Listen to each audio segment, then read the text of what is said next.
I'm sick to my heart and I want to lay down.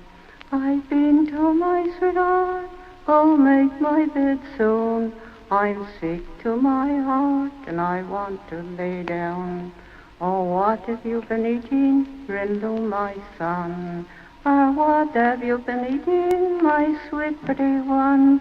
Been eating of you, so make my bed soon. I'm sick to my heart and I want to lay down. Oh, what color was them, Brindle, my son? Oh, what color was them, my sweet pretty one?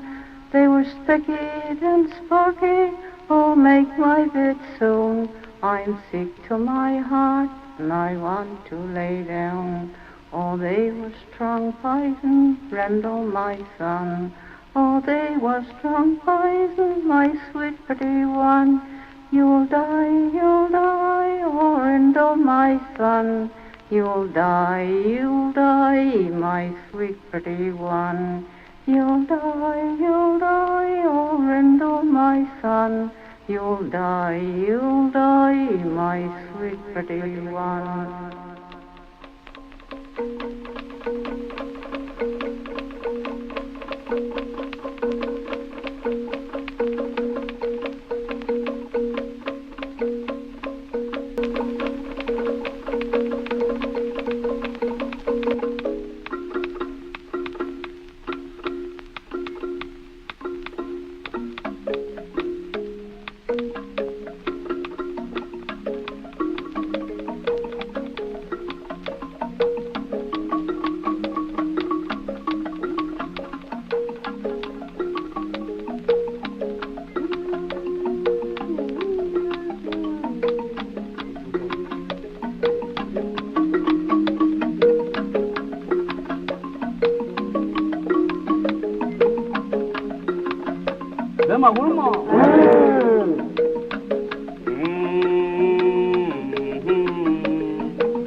ya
Oh,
Scendica non codi mai.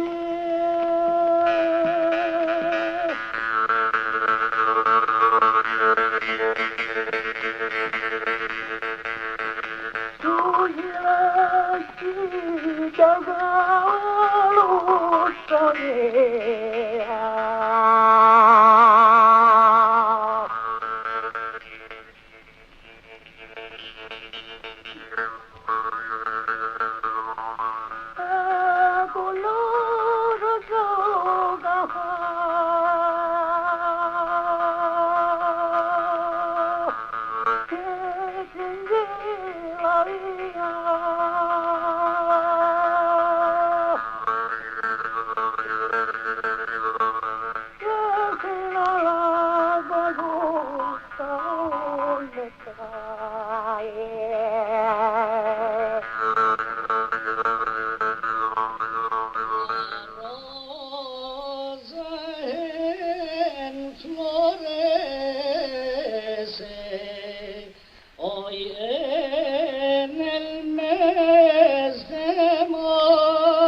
Scarlet Town, where I was born, there was a fair maid dwelling, made every youth say well a day. Her name was Barbara Helen. All in the blooming month of May, when green buds they were swelling, young Jimmy Grove on his deathbed lay, for love of Barbara Helen. He sent his man down through the town, to the place where she was dwelling. You must come to my master dear, if you be Barbara Helen. So slowly, slowly she came up, and slowly she came nigh him, and all she said when there she came, young man, I think you're dying.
Looks like we got a lag going on the video. Whatever.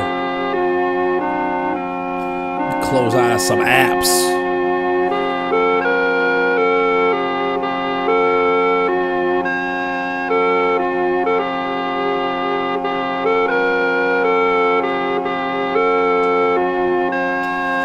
Whew. All right. We are back. Ladies and gentlemen, once again, it's Group Critique Fight Club. Monday nights, we are back. I'm back from the road. 7 days straight of shows. And let me tell you, I'm not cut out for anything more than that. Barely cut out for that as it stands. Tour was great. As always, it's not just the playing the shows, which are always fun for the most part, but the social practice of going somewhere new and playing music with people who you've only, sort of met on the internet, and then turning those casual acquaintances online into real life friendships. It's a beautiful thing, and there's very few analogies in which adults can find themselves, or similar fields of social practice that adults can find themselves in. With younger people, it's often like sports leagues and things like that. I guess gaming could absolutely be one of those. A lot of people make online friends gaming, and then go to the meetup, and they're finally doing the hang in real life. But music is one of those things that inherently is social by virtue of just taking your project out of the home studio once at all, even if it's just starting on the internet in places like this, or distributing yourself online, or promoting yourself, and just finding people in your region or not, and connecting with them over something like sound. It's a beautiful thing when that connection can be taken a step further and brought into the real world. The people that I played with, the people that I met, are artists that I admire, artists who I had never heard before but knew of, and those I had never met or heard of in my life. And it was for each of those categories, it's still just a truly gratifying, rewarding thing to share a bill with someone, even for a room of 10 people, and so I highly recommend DIY will never die, so as long as you put yourself out there in even these small ways, and start locally. You never know who's in your area, has a similar sort of thought process of sound, or not. I played on a bunch of shared bills during this thing. Shared bills are fucking awesome. So start where you are, but you never know who's in your area, or who's in your general region, and who'd be down to book a show. And all of a sudden, you got 3 or 4 people together think of the same thing. You got a bill, and there's a show. It's I see people in comment sections saying like, man, I wish I was born in fucking 2007 or whatever, when you could really play shows, house shows and stuff like that, or DIY shows. And it's like, you can. Don't be scared, I think there's been a generational pull towards a phobia of taking that next step, of turning something that was once, just strictly an online thing into an IRL thing.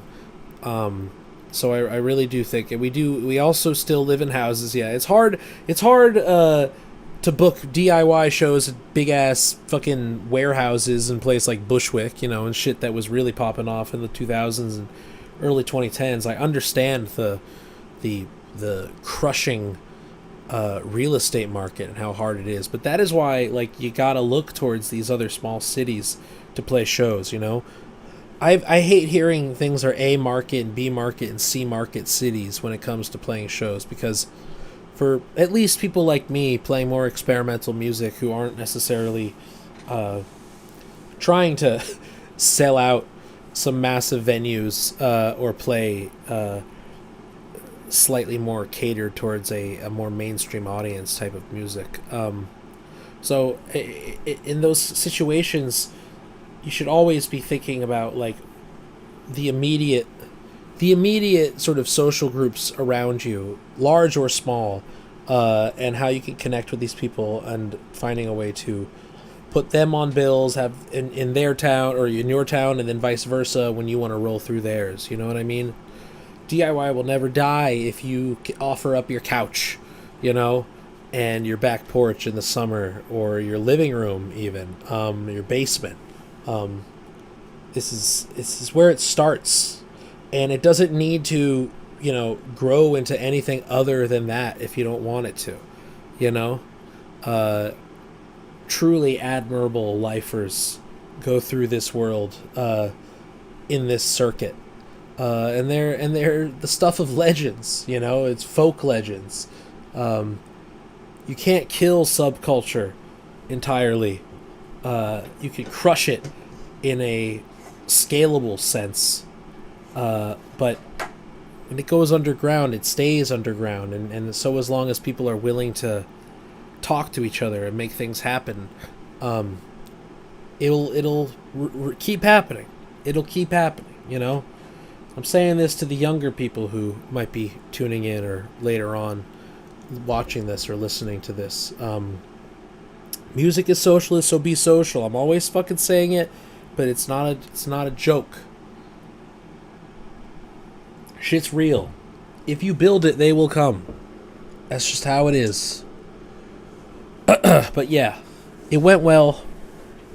I'm very tired, but invigorated as usual. Definitely feeling 35. I'll tell you that much. In my feet, in my knees, in my back. sitting in the car for 2,600 miles. You know what I mean? GG says, very true and hard to respect noise ordinances that are sometimes randomly enforced, but you gotta ask for forgiveness, not permission. Very thankful I live in a place with a live music scene. For sure.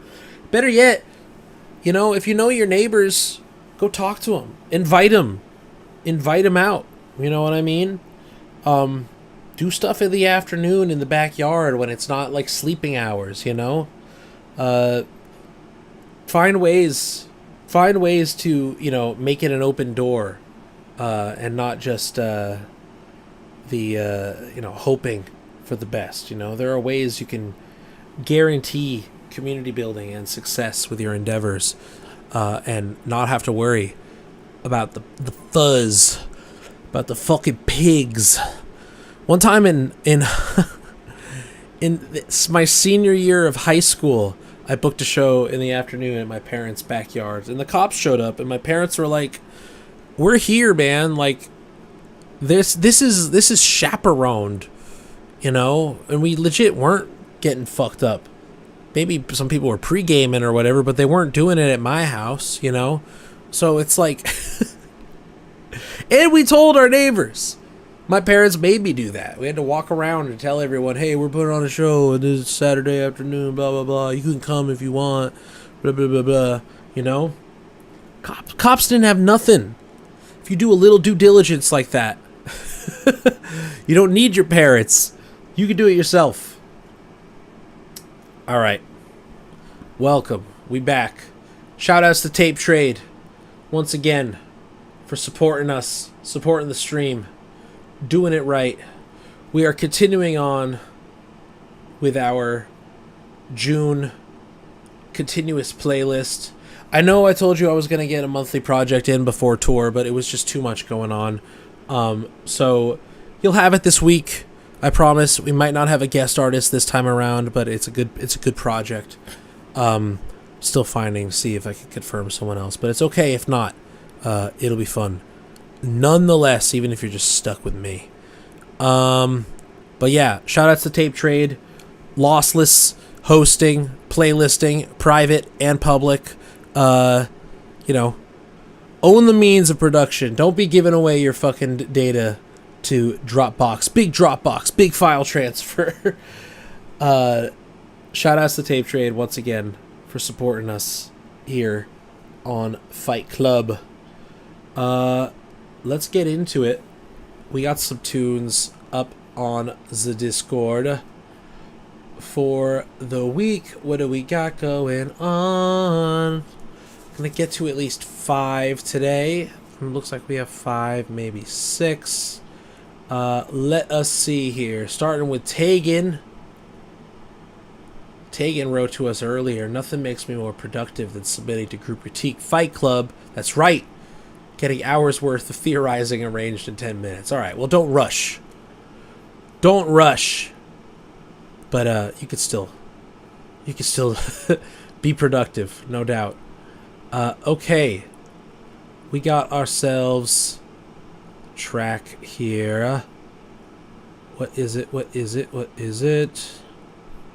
Am I still live? I should be.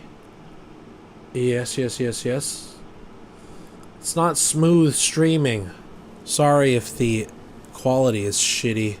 Don't know why my computer's being slow today, but whatever. Hopefully you'll be able to hear it.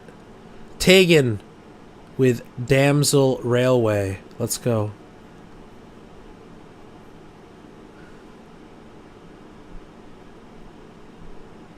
She acting real slow. Come on, man. Damn it. Oh. Love this. I'm gonna refresh the page. It's definitely not anything but my computer. Certainly not even the internet in this case. I can see it being slow on my fucking CPU right now. Please hold. Sorry for the delays. Alright. Trying this again. Damsel Railway.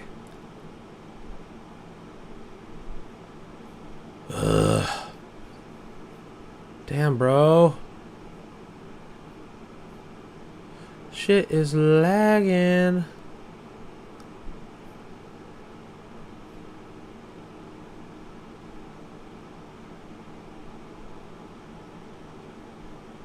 Shit. There we go.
All right. All right. All right. Is any of this coming through on the stream? Is it audibly coming through? Is it visually chopped up? You let me know. It was not lagging on my end once it actually started going, but I have no idea how the stream is being perceived over here. Besides that, it's acknowledging that it's laggy as fuck. But obviously, sound is more important than sight. So you let me know if sound is also getting cut through, in which case we might have to restart on the stream, which would be annoying, but not the worst thing in the world. Tegan, we got the beginnings of something here, man. But you're running into the, you know, the tonality issue. It's okay to be working with these more dissonant sort of scales here, you know, but we're dealing with this sort of like parallel chromaticism as far as your polyphony goes, you know. It's going boo.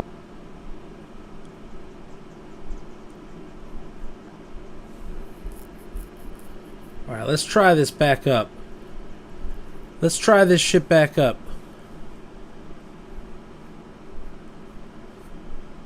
Are we still here, y'all?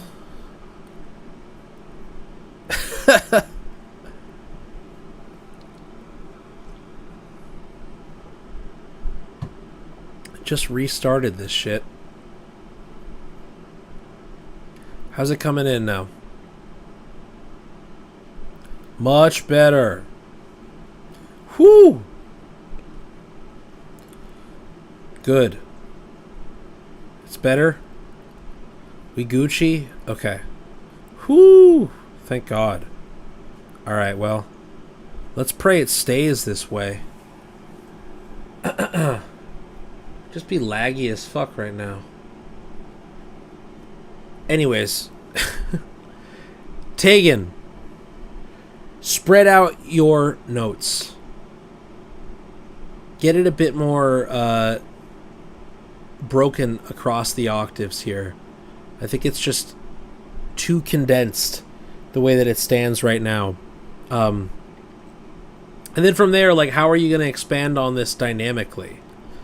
You know, it's all one zone right now as far as loudness goes, even with or without expanding the voices and you know, adding more voices to it and adding noises and things like that.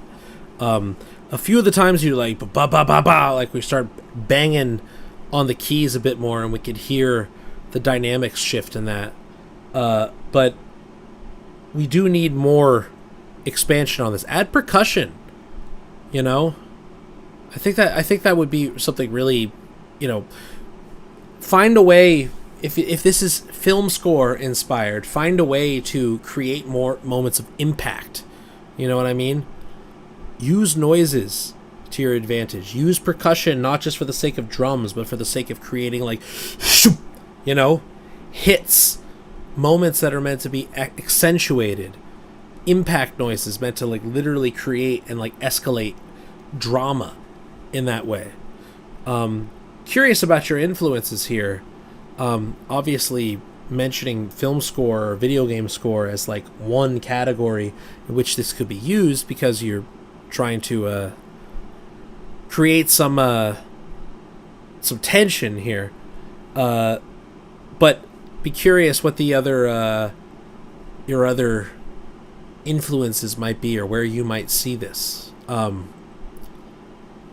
Spread your notes out. Less tone clusters, less all together. Take full advantage of the piano roll. You know what I mean?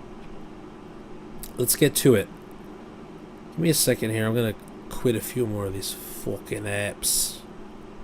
Hopefully make it easier on my damn computer. This shit is laggy today. Quit in that. What else? Okay, cool. Quit in this too. Alright.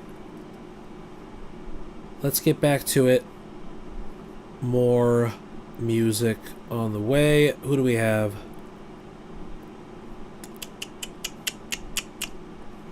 Beep, beep, beep, beep, beep, beep, beep, beep, beep. Breath Play.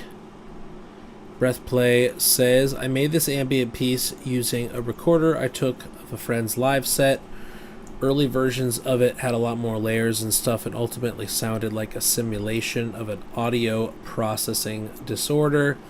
This is much closer to what I'm trying to do, but it still feels too crowded, too glary, too dynamic. I wanted to have drama, but per the title, I want it to be private and interior kind of drama. I want it to have emotion. I want some of that emotion to be the ambivalence we associate with dub. It's especially important because it's meant as a come down at the end of a dour and depressive techno EP. All right. Good stuff here. Let us go with Pray in Secret featuring Lou Mace.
Very nice.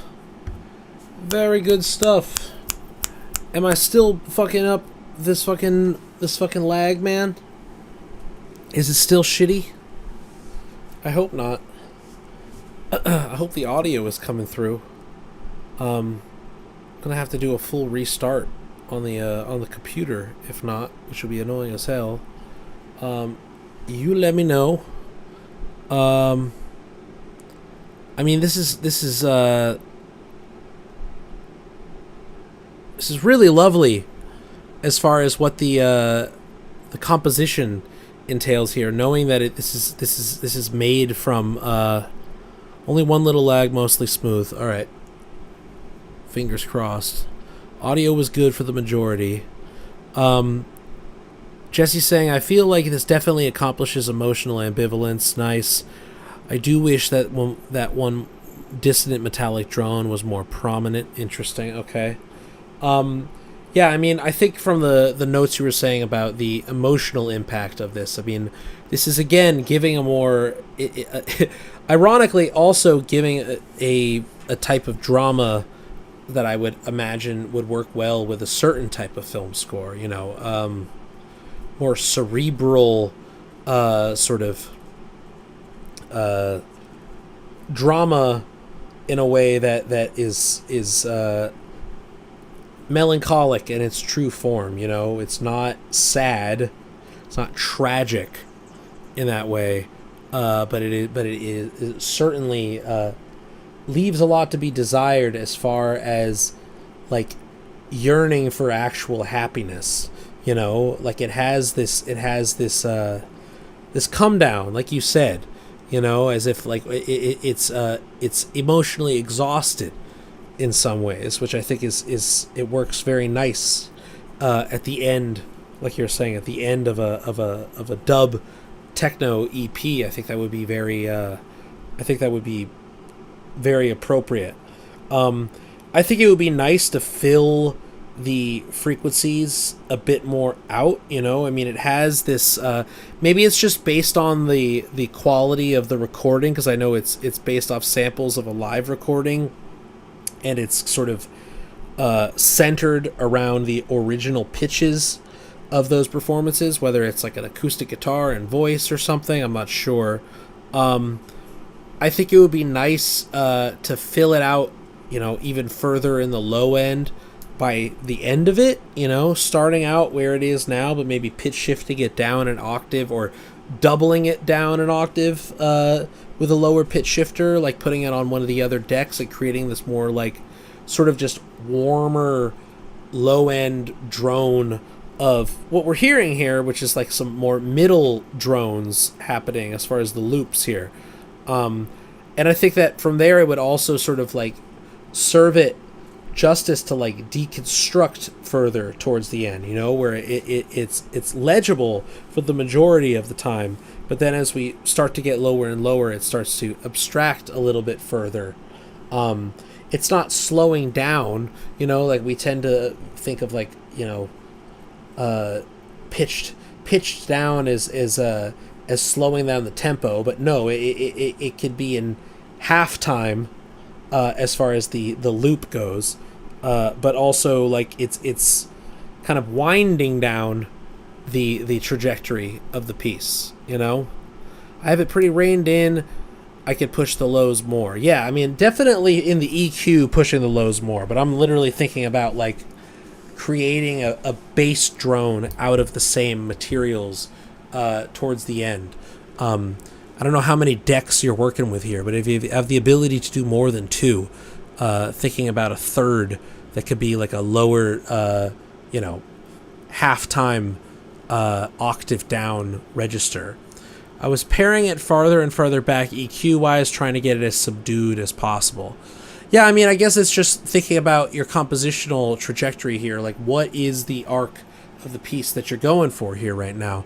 And maybe you want it to remain sort of not like stagnant as far as the trajectory of the piece compositionally goes, but like the main sort of source material of it, you know, staying in that octave and not moving up or down the registers, but keeping it sort of in this one zone the entire time. There's no DJ. Okay, this is all Ableton. Okay, so yeah, like absolutely experiment with auxiliary octave doubles, you know, like find a way to expand on this as far as register goes. In either direction, go up, you know.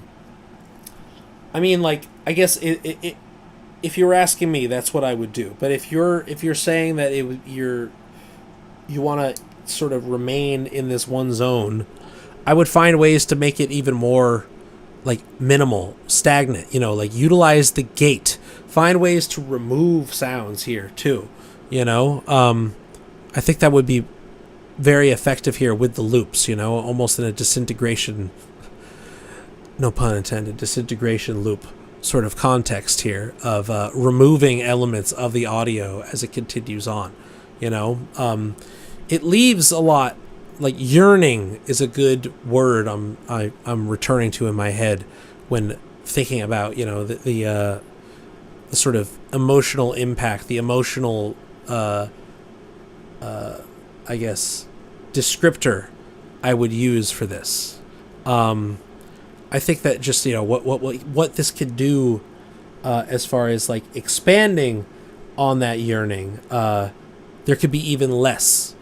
But I guess it's up to you what type of what is the trajectory compositionally for this, you know. I know it's not an improvisation. I know you're making this as tape music in the DAW. So it's good to think about this from like what is the I understand the emotional sort of framework, the trajectory that you want it to take, and, you know, the ambivalence of it all. But now compositionally, musically, like what is the looking for rock bottom is the vibe, very much yearning. Okay. Well, keep exploring the depths. There you go. Searching for rock bottom, eventually it will be hit. Keep removing, you know. Keep going further down. Find ways for it to disintegrate or sink further and further, you know. I think the usage of going into lower octaves and going double time and expanding the duration as well as the lower register of the source material might also you know, drive that feeling home all the more. Good stuff. But certainly within this realm of dub, like it still feels very appropriate in this world, you know. There's a lot of ways in which, you know, ambient techno and just ambient by itself and dub, you know, blend into themselves a little bit here. And like, and your work here, Breathplay, as a collage artist who happens to also do a lot of DJing, I think is a very effective bridge here, because it has us focusing on pulse and feedback more than necessarily beats. But at the same time, like, pulse and feedback are what make dub techno, minus the minus the four to the floor, you know, like what we have at its core is pulse and, you know, not just feedback, but like expansion, sustain of time, you know, and like to the point at which it starts to self-oscillate or mutate in some way and abstract, you know. I think that that's a you're touching on that here, even without giving us a beat in this piece, you know, and I think that's a really lovely thing. So you're totally in the framework of dub, even if it's not explicitly dub techno, you know.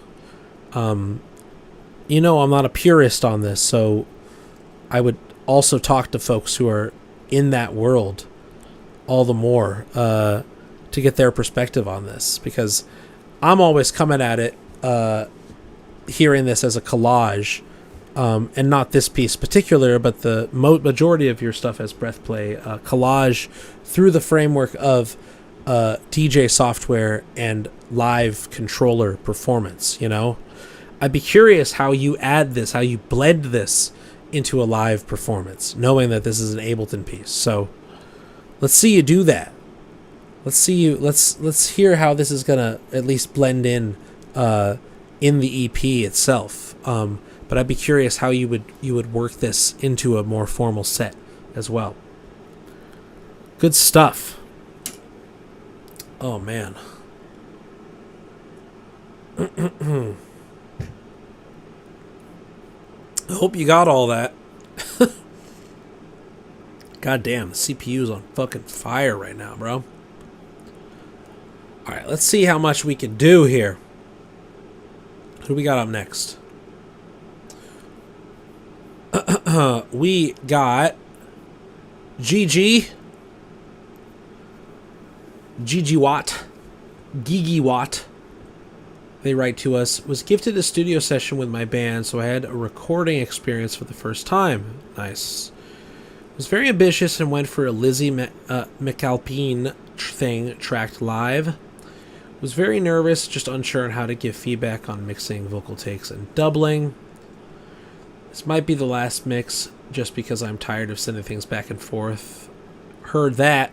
Feel bad, but I like the vocal. But I feel like the vocals are too loud. I'd like general song feedback, as this is one of the first songs I've ever finished and performed in front of people, and feedback in the mix, mostly for future recording experiences, songwriting, and whatnot. Very cool. Very cool. All right. First times for everything. Lots of stuff we could talk about here. Let's hear the track, and then we'll talk about composition, song structure first, and then we could talk about mixing stuff.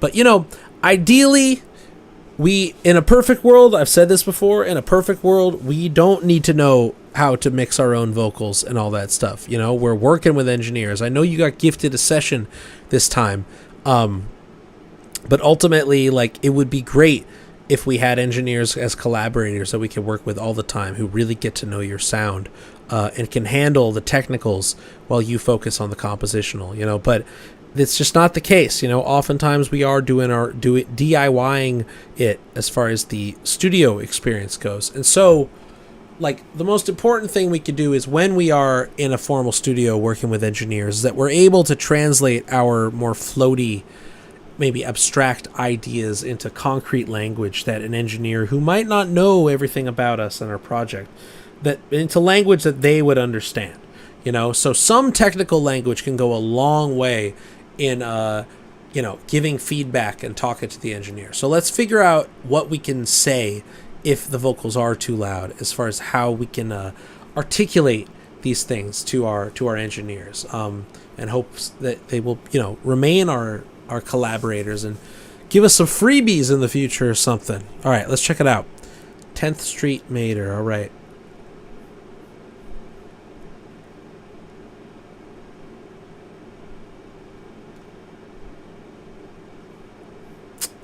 Damn it. Come on now. Again.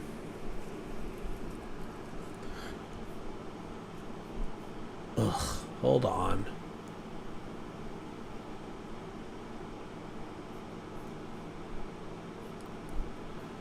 Oh, I love this internet. I love my computer. Been touring. Can you tell that I was touring with my laptop for the past week? Using the shit out of it in live performance. And now it's trying to punish me after all that. Hold on. You're saying, yes, this is the problem. Communicating the abstract in a good way that isn't offensive. Yeah, I mean, don't worry about being offensive. Be respectful, but be firm. It's your art at the end of the day. They don't know what you want, so you have to be direct, but it's just about being respectful and also finding a way to articulate yourself in literal language that they'll understand. All right. Trying again.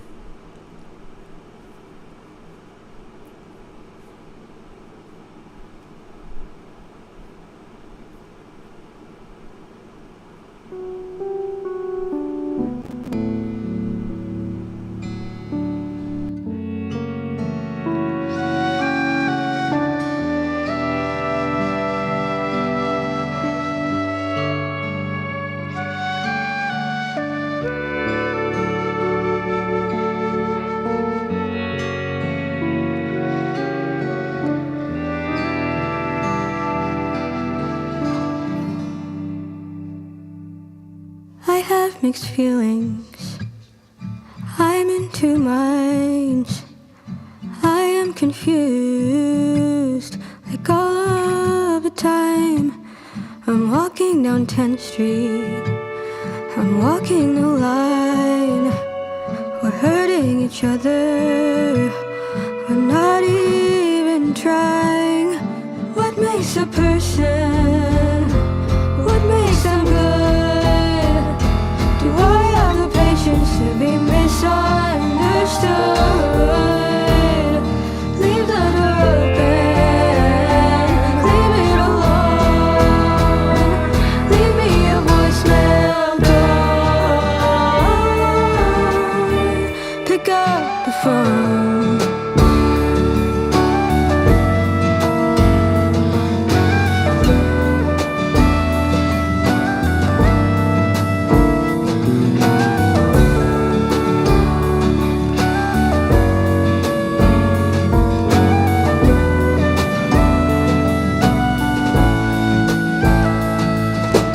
I'll keep thinking. Phone keeps ringing.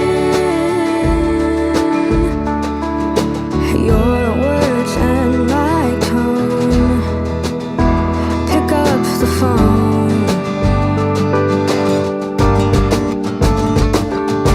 Dialectic. Bad connection. One day you do, one day you don't. One way you will, one way you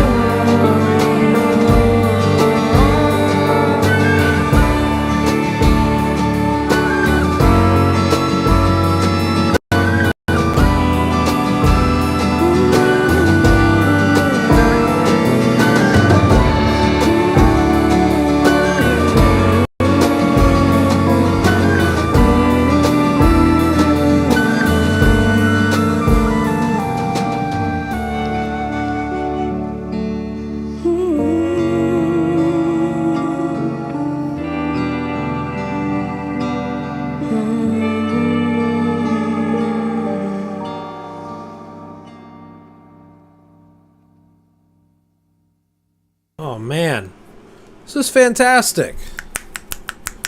Give it up for Gigi. Wonderful first submission here, man. Really, really lovely stuff. I think compositionally, you're doing some really interesting stuff here. You know, it's toying with almost twee indie pop singer-songwriter stuff to some degree, but your modality, choice of chord progressions, you know, near chromaticism at times,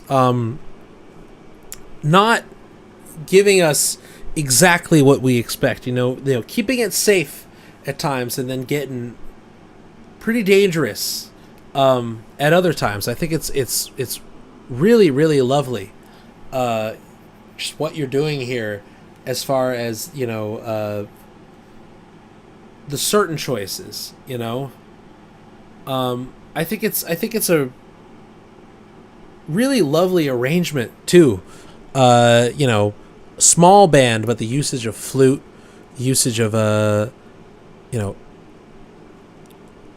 beyond your standard indie sort of arrangement. It's quite nice. It's almost giving like Beverly Glenn Copeland to some degree, like the early side of it. This more whimsical. It feels like 1970s folk. It's really, really lovely. You know, the way that it's orchestrated, the trajectory, you know, being so melody focused, you know, like this is pop. This is meant to be front and center, your vocals heard. And that brings up the question of how it should be mixed. And I know that Breathplay is talking about it in the chat too. I don't think the vocals are too loud. I think it's the perfect volume. This is Celine Dion. The voice is the meat and everything else is dressing.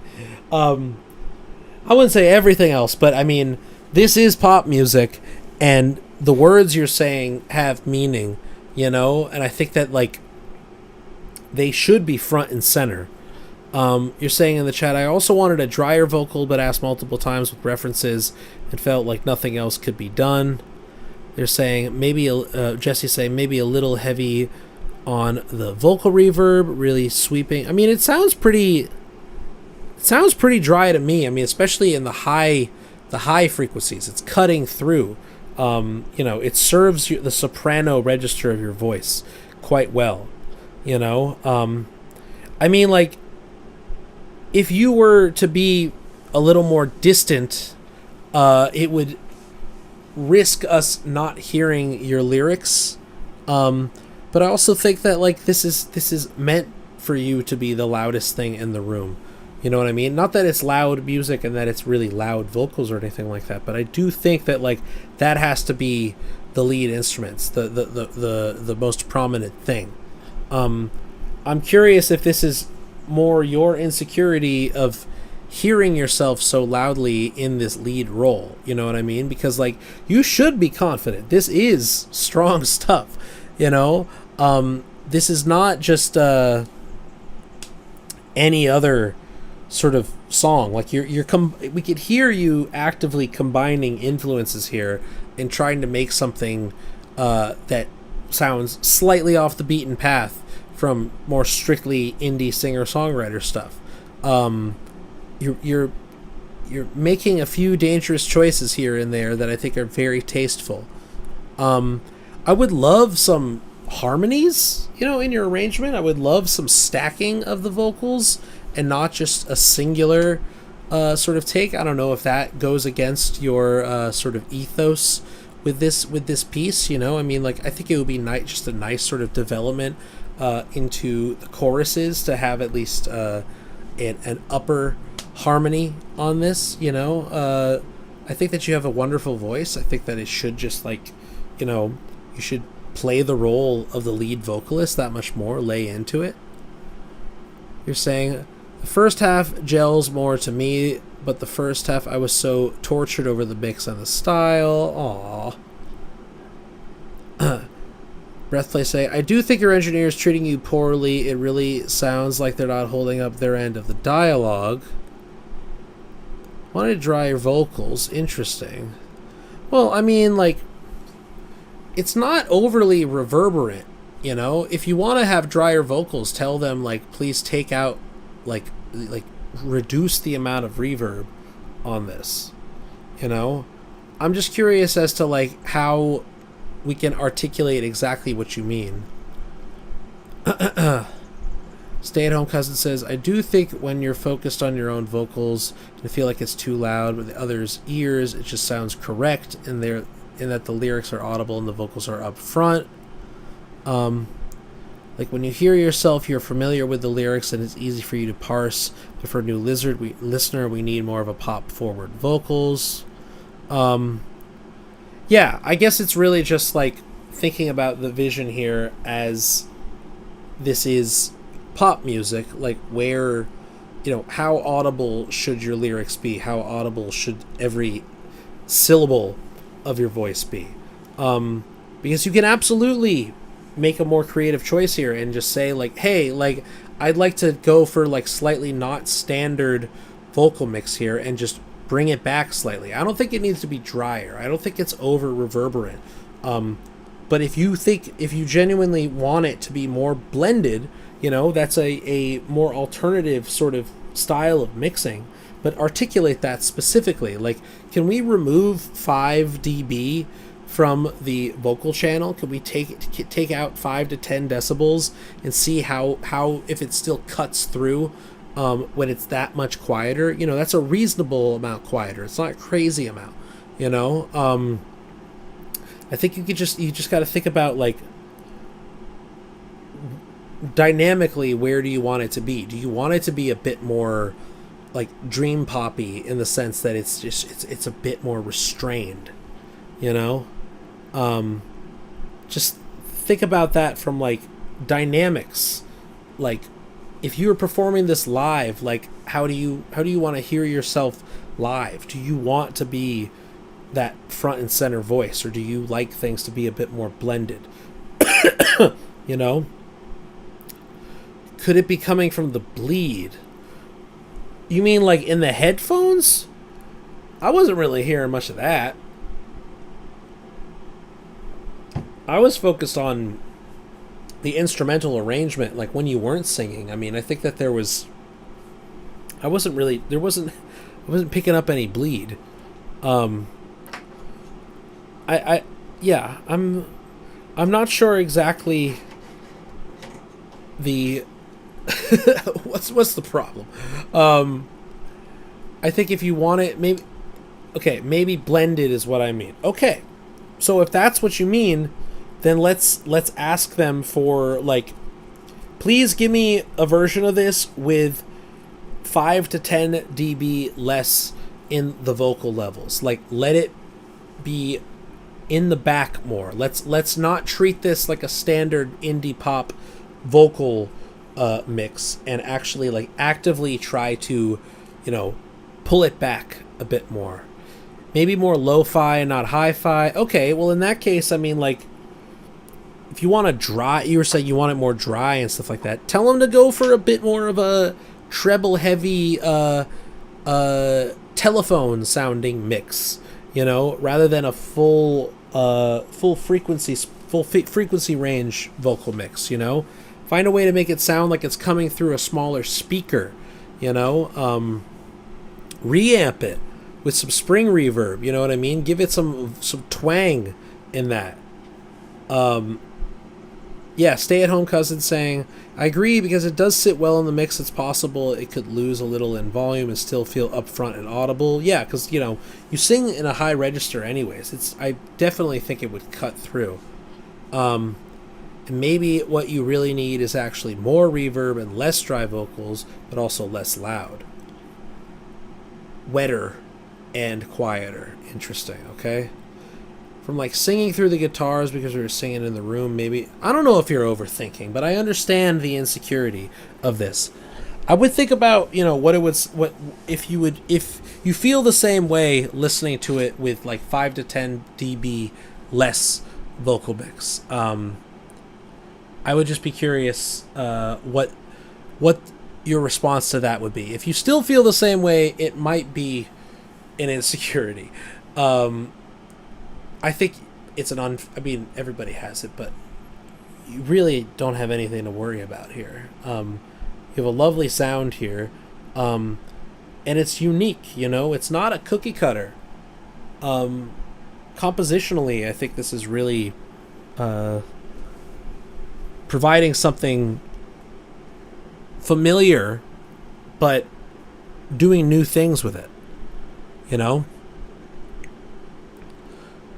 Stay-at-home cousin says, it's good to be open in different ways of achieving what you want in the end product. Absolutely. I mean, if you want to go for a more blended, dream poppier sort of thing, I mean, like Stay-at-home cousin said, bring up the reverb. But I would be worried about not having your lyrics be legible in that case. I think starting with a relatively quieter, more restrained and bashful, but still, like, maintaining this dryness that you have right now would be a good start. Tell them to just bring it back 5 to 10 dB and see what you think.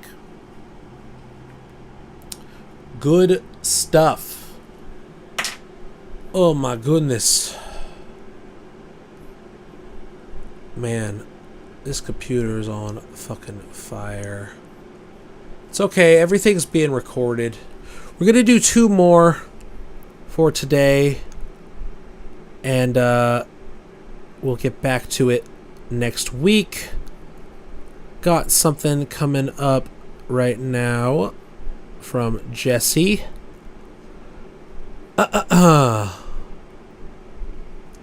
Saying, tell me more about the dangerous choices. I'm talking about your chord progressions specifically, Gigi.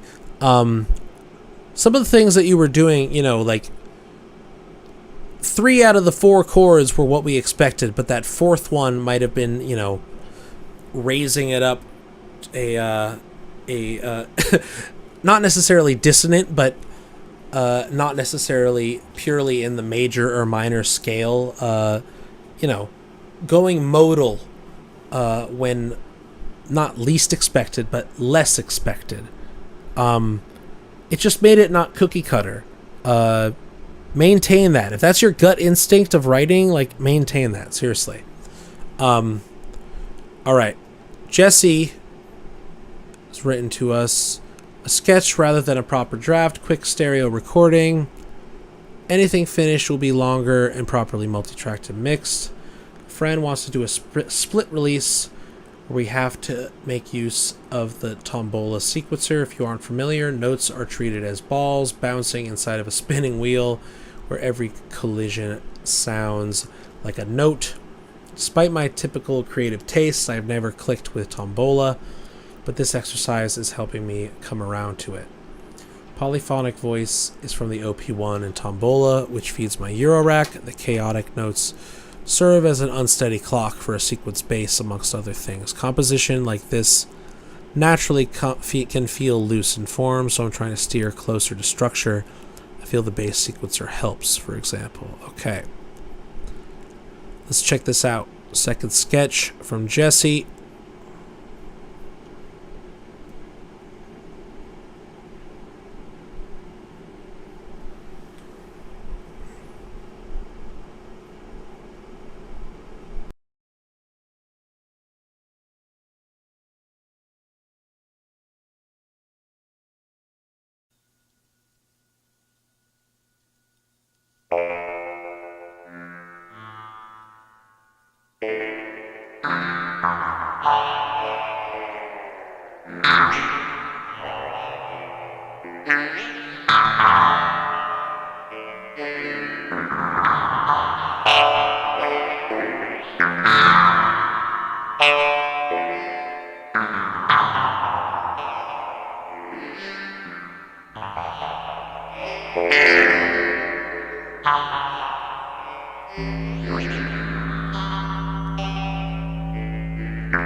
All right. Good beginning sketches going on here. I think it needs to develop a little bit further. First, I think that we should find a way to contrast the pluckiness and the percussiveness of the high end, and I love the sort of wood sort of sounds we're hearing. The really, really nice sort of scattering of percussion going on in the high end. I think the low end should have a longer envelope. I think it should be slowly leading in to every pitch in the low end. I think that it's a bit distracting having this ba ba ba, it's I think you should lay into the bouncing sort of chaotic clock of it, not necessarily being super steady, in which we're not even trying to hear things necessarily with a tempo, but rather just as this sort of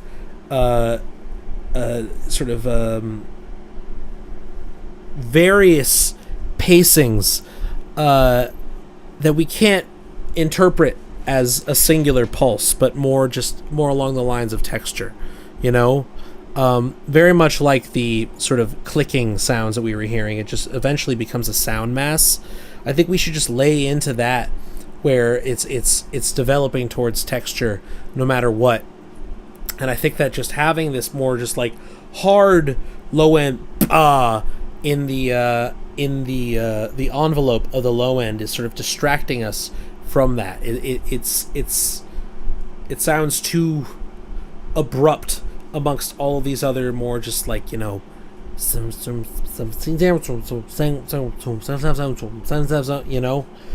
we just treat that low end as more of just a sustained, slow sort of lead into these long tone drones, it could be even slower as far as the delivery of the low end here. And in fact, if you were using a longer envelope, it would be that much more effective to treat it with as a still not straightforward clock, but a slower one at that. I think that just like the way that it is right now, and also just like maybe just like have a gradual time-based effect, like some sort of master bus echo with like a long sort of feedback tail, like allow that to build so that by the end it's becoming that much more of a reflective piece, where it really is all sort of summing into a sound mass. The bouncingness of the clock, like as you described with the module as part of the prompt. That's absolutely there. You know what I mean? But I just don't think that like we should attempt to apply a sort of, you know, underarching structure to this. I think that like the bass can just take a bit more of a gentler approach on entry. You know, I think that would just improve this all the more. And also like filtering the bass too, starting out with more like low cut and slowly opening up the filter. You know, it's kind of just a single timbre right now. But yeah, absolutely, a longer attack is what could is. I think it'll just make it that much more blended, that feel more natural and aligned, rather than juxtaposed, because the other parts are working quite well with each other. It's the low end to me that felt distracting. So find a way to zhuzh that in more gently, and keep developing this from the mix perspective. You know, find ways to decide what the trajectory is dynamically here, because again, this is remaining in one zone right now. If we add more time-based effects, if we make more density through the mix, it can also get a lot louder. You know, are we building upwards? Are we staying in the same place? You know, think about that. As far as clocking, is a little hard to control due to the nature of the tombola. I've been getting more familiar with it as I use it. I mean, like, is there a way to set it at a initially slower pace, even if it's doing this more kind of chaotic bouncing? Is there a general region of BPM you can set it at? And are you doing this all at once? Is this all a single take? Do you have a clock multiplier? Do you have a clock divider module? You know, is there anything you could do to modulate in a slower sense the clock with the low end so it could fill more of the space, especially if we were to use a longer envelope? Yeah, a longer attack. Try that out. Fill it out more. Less distraction. Alright, we're going to do one more. We're going to do one more today, because my computer's on fire. And if anyone else has submitted since then, you will be at the top of the list next time, I promise. We got one from Potfora, closing us out. One take performance on Electron model samples with some post-processing and mastering in Ableton. My attempt to come close to halftime DMB sounds in the style of EEPROM shades and the like. Sounds pretty raw, but it was a nice challenge to attempt to make a style that is so reliant on production on this really limited machine. Hardware performance of halftime DMB. MS Shades 85 by Potfora. Let's get it.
Fuck yeah.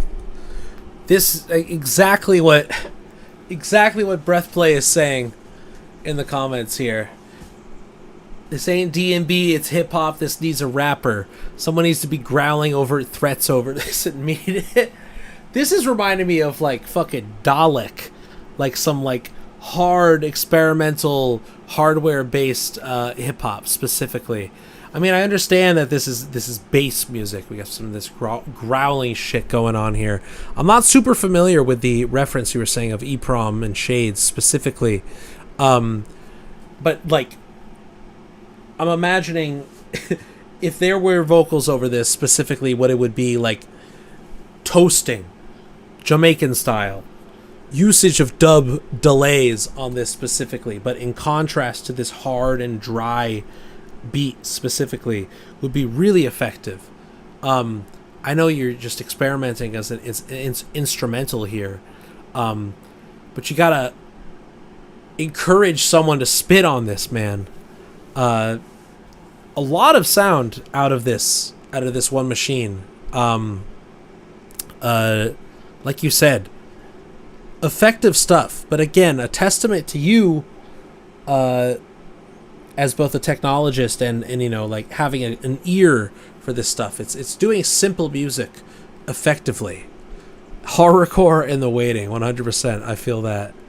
Not to say it sounds like exactly like Miguel, but I've been listening to older Kid 606 lately, and this reminded me of him. If you're feeling like this held back by a minimal approach, it doesn't sound like it to me. Rad. I agree. You're getting a very full sound effectively, because it's very simple. You know, it's very simple music. You know, this is a fantastic foundation for someone to, like, you know, just straight up on this beat. It's 3 minutes long. Like, we're already there. You know what I mean? Just get Space Ape, exactly. We need someone to toast over this. 100%. You already got the Space Echo in there. You already got this pretty dubbed out on its own, right? I want some serious toasting over this. It would be super effective in this case. I don't care if it's embarrassing for me to do those toasting impressions. Find someone to spit on this. Seriously. It'd be fantastic. Make more shit like this too. Within this, like, grimy ass, like, horrorcore bass music specifically. Get too many sounds, too many styles coming from Pafura. We need an MC, and not just Pafura, you MC. I know you've done that for yourself too. Find someone in the Discord to spit on this. There's got to be someone. Oy oy oy. Good shit. Alright, we're going to call it there for today because my CPU is... I can hear it. It's fucking crazy. This shit is lagging like a motherfucker. I know, Stay at Home Cousin, you had just submitted something. I'm going to put you at the front for next time, I promise. Sorry about that. Forgive me and my slow-ass computer. We're going to give it a break. But thankfully all of this was recorded, so at least we got everyone's tracks on the record. Stay tuned for the monthly project coming at it next week, or at the end of this week. It'll be a doozy. Promise you that. And yeah, hope everybody has a wonderful week. Maintain hydration and a strong sleep schedule. I certainly did not do that this week, and I'm paying the price of catching up for it. Wasn't even drinking. It's just the adrenaline of performing every fucking night and not being able to go to sleep at a reasonable hour. It takes its fucking toll. Treat yourself well. Treat your bodies well. And I will see you next Sunday, normal time, for our Patreon edition of Group Critique Fight Club. Have a wonderful week, everybody. See you very soon. Bye-bye.